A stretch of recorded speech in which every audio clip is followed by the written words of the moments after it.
Shalom Bapak Ibu dan Saudaraku yang dikasihi Tuhan Yesus Kristus. Bagaimana kabar Bapak Ibu dan Saudara semua pada saat ini? Sehat? Puji Tuhan, itulah doa kita semua.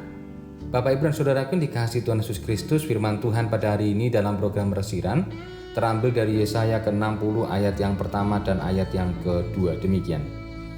Bangkitlah, menjadi teranglah, sebab terangmu datang, dan kemuliaan Tuhan terbit atasmu. Sebab sesungguhnya kegelapan menutupi bumi, dan kekelaman menutupi bangsa-bangsa. Tetapi terang Tuhan terbit atasmu, dan kemuliaannya menjadi nyata atasmu.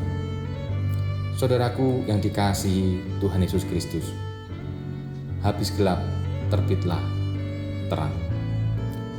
Tulisan itu adalah kumpulan surat yang ditulis oleh Raden Ajeng Kartini dan dibukukan dengan judul Habis Gelap, Terbitlah Terang. Mengungkapkan bahwa setiap manusia pasti mengalami masa-masa sulit, dan setelah itu berlalu, masa di mana ada kebahagiaan pun akan muncul. Pembuangan ke Babel merupakan masa sulit yang dihadapi bangsa Israel.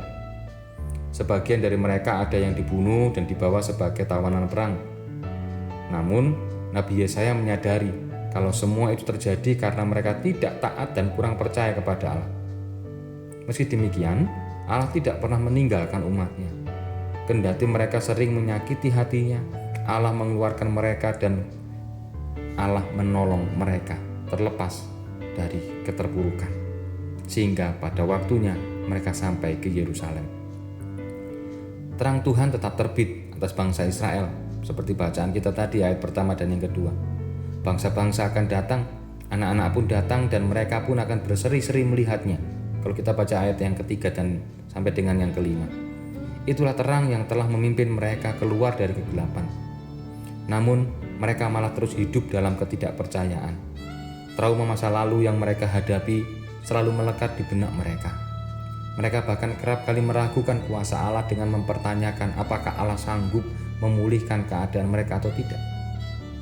Oleh karena penderitaan datang bertubi-tubi, fokus mereka pun menjadi teralihkan. Mereka lupa bahwa selama ini Allah telah menyertai hidup mereka.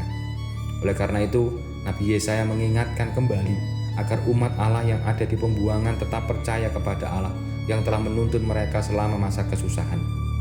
Yesaya berseru agar mereka bangkit dari kegelapan dan menjadi terang, karena seharusnya mereka tetap percaya dan bersandar kepada Allah, bukannya malah meragukan kuasanya.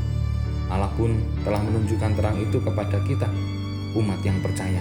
Oleh karena itu, jangan biarkan masa lalu yang kelam atau penderitaan yang kita alami saat ini membelenggu dan membuat kita ragu seperti orang-orang tak percaya yang hidup dalam masa kegelapan seperti bangsa Israel.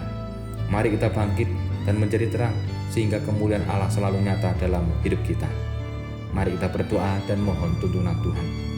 Tuhan Yesus, melalui firman-Mu pada hari ini kami diajar bahwa kami tetap harus berpengharapan. Habis gelap, terbitlah terang.